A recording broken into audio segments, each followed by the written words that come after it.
అందరికీ నమస్కారం. ఇప్పుడు మనం ఆర్టికల్ 22 గురించి చదువుకున్నాం. ఆర్టికల్ 22 అంటే protection against arrest and detention. అంటే ఒక వ్యక్తి ఎవరైనా అరెస్ట్ కానీ, డిటైన్ గాని చేయబడి ఉంటే అతనికి ఉన్న హక్కుల గురించి మనకు ఆర్టికల్ 22 అనేది చెప్తుంది. ఫస్ట్ ఆఫ్ ఆల్ ఈ అరెస్ట్ అండ్ కానీ, డిటైన్డ్ అని 2 రకాలుగా ఉంటాయి. ఒకటి punitive detention, 2 preventive detention.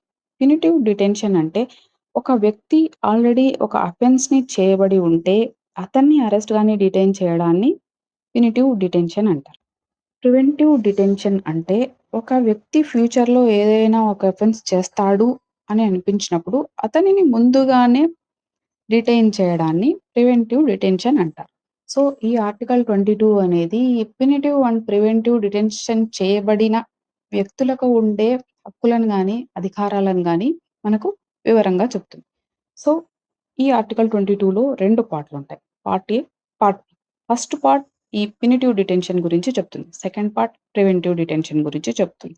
So, under punitive డిటెన్షన్‌లో ఉన్న వ్యక్తికి ఉండే అధికారాలు ఏమి అంటే, ఫస్ట్ ఆఫ్ ఆల్ అతను ఏ గ్రౌండ్స్ మీద డిటైన్ చేయబడ్డాడు, ఏ గ్రౌండ్స్ మీద అరెస్ట్ చేయబడ్డాడు అనే విషయం అతనికి తెలియాలి. So, he should be informed about the reason for his detention. And next అతనికి ఎవరినైనా లీగల్ రిప్రజెంటేటివ్‌ని కన్సల్ట్ అయ్యే అధికారం ఉండాలి. To defend himself. And third one with within 24 hours అతనిని మేజిస్ట్రేట్ ముందు హాజరుపరచాలి. అండ్ ఆఫ్టర్ 24 అవర్స్ తర్వాత అతనిని రిలీజ్ చేయాల్సి ఉంటుంది. అన్‌లెస్ ఒకవేళ మేజిస్ట్రేట్ గనక అతనిని డిటెన్షన్‌ని ఎక్స్‌టెండ్ చేయకుండా ఉంటే. సో, కొన్ని విషయాలలో ఈ 4 అధికారాలు అతనికి ఉండవు. అవి ఏమంటే ఒక కోర్ట్ ఆర్డర్‌లో గాని, ఒక సివిల్ అరెస్ట్‌లో గాని, ఒక ఇన్‌కమ్ టాక్స్ పే చేయకపోవడం వలన కానీ, ఒక ఏలియన్‌ని డిపోర్ట్ చేసే విషయంలో కానీ, పైన వచ్చే హక్కులేవి కూడా డిటైన్ చేయబడిన వ్యక్తికి వర్తించవు. నెక్స్ట్ ఆర్టికల్ 22 దీంట్లో సెకండ్ పార్ట్, పార్ట్ బి. ఈ పార్ట్ బిలో ఉన్న హక్కులు, అధికారాలు both for Indians and aliens. So, number 1 ఈ డిటెన్షన్ అనేది ఐ మీన్ ప్రివెంటివ్ డిటెన్షన్ అనేది 3 మంత్స్ కంటే ఎక్కువ ఉండకూడదు. అన్‌లెస్ ఈ ఎక్స్‌టెన్షన్‌కి సఫిషియంట్ కాజ్ ఏదైనా గాని అడ్వైజరీ బోర్డ్ చెప్తుంది. ఈ అడ్వైజరీ బోర్డ్‌లో హైకోర్ట్ జడ్జెస్ ఉంటారు. సో, ఈ grounds of detention as usual part ఏలో లాగానే ఇతనికి కూడా తెలియాలి. ఈ డిటైన్ చేయబడిన వ్యక్తికి కూడా for what reason he has detained అన్న విషయం తెలియాలి. But in case it disturbed public order అన్నప్పుడు తెలియాల్సిన అవసరం లేదు. సో, ఇతను కూడా ఒక లీగల్ రిప్రజెంటేటివ్‌ని కన్సల్ట్ అయ్యి డిఫెండ్ చేయగలిగే హక్కు ఇతనికి ఉంది. సో, ఈ ఆర్టికల్ 22లో పార్లమెంట్‌కు కొన్ని అధికారాలున్నాయి. సో, ఈ ప్రివెంటివ్ డిటెన్షన్ గురించినవి. So, under what circumstances, what type of classes of కేసెస్‌లో సో, ఈ ప్రివెంటివ్ డిటెన్షన్ అనేది అప్లై అవుతుంది అన్న విషయం పార్లమెంట్‌కి డిసైడ్ చేసే అధికారం ఉంది. అండ్ ఇది అడ్వైజరీ బోర్డ్‌ని కన్సల్ట్ కాకోకుండా. సో, ఎంత పీరియడ్ ఉండాలి?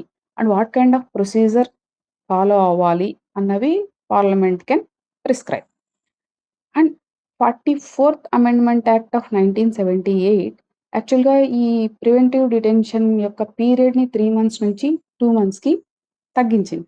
బట్ ఇది జనరల్‌గా ఎప్పుడు జరగడం లేదు. ఓన్లీ 3 మంత్సే నడుస్తుంది. సో, ఇలాంటివి ఆల్మోస్ట్ మన కంట్రీలో ఒక 7 యాక్ట్స్ ఉన్నాయి. ఈ ప్రివెంటివ్ డిటెన్షన్‌కి సంబంధించిన యాక్ట్స్. అండ్ అందులో మనకు బాగా తెలిసినవి national security act 1980 and terrorism and disruptive activities prevention act TADA 1985. So, it was repealed in 1995. ఈ ప్రివెంటివ్ డిటెన్షన్ యాక్ట్‌లో both parliaments and state legislatures can pass acts. So, for the public order. ఇది public order గురించిన విషయం కాబట్టి parliament laws enact చేయొచ్చు. And state legislature కూడా laws enact చేయొచ్చు. ఒక అన్‌ఫార్చునేట్ విషయం ఏమిటంటే ఏ డెమోక్రటిక్ కంట్రీలో కూడా ఈ ప్రివెంటివ్ డిటెన్షన్ అనేది లేదు. Even in USA. ఓకే. బ్రిటన్‌లో ఐ మీన్ బ్రిటిష్‌లో ఉంది. ఎప్పుడు అంటే ఈ వరల్డ్ వార్స్ జరిగిన టైంలో మాత్రమే ఇది ఉంది.